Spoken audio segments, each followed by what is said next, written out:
சப்ரகமுவ மேல் மற்றும் வடமேல் மாகாணங்களிலும், அத்துடன் கண்டி, நுவரெலியா, காலி மற்றும் மாத்தறை மாவட்டங்களிலும் இடைக்கிடையே மழை பெய்யக்கூடும்.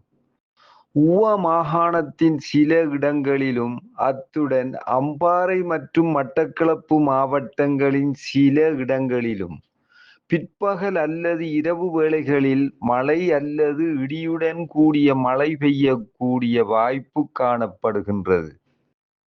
மத்திய மலைப்பிராந்தியங்களின் மேற்கு சரிவுகளிலும், வடக்கு, வடமத்திய, வடமேல் மற்றும் தென் மாகாணங்களிலும், அத்துடன் திருகோணமலை மாவட்டத்திலும் மணித்தியாலத்துக்கு சுமார் 30 முதல் 40 கிலோமீட்டர் வேகத்தில் ஓரளவு பலத்த காற்று வீசக்கூடும்.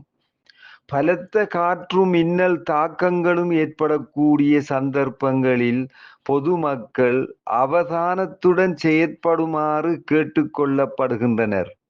கடல் பிராந்தியங்களை பொறுத்தவரையில் புத்தளம் தொடக்கம் கொழும்பு, காலி ஊடாக ஹம்பாந்தோட்டை வரையான கடல் பிராந்தியங்களின் பல இடங்களில் மழை பெய்யக்கூடும். நாட்டை சூழவுள்ள கடல் பிராந்தியங்களில் மணித்தியாலத்துக்கு 30 முதல் 40 கிலோமீட்டர் வேகத்தில் தென்மேற்கு திசையிலிருந்து காற்று வீசும். புத்தளம் தொடக்கம் மன்னாரூடாக காங்கேசன்துறை வரையான, அத்துடன் மாத்தறை தொடக்கம் ஹம்பாந்தோட்டையூடாக பொத்துவில் வரையான கடல் பிராந்தியங்களில் மணித்தியாலத்துக்கு 50 முதல் 55 கிலோமீட்டரிலும் கூடிய வேகத்தில் அடிக்கடி காற்று அதிகரித்து வீசக்கூடும்.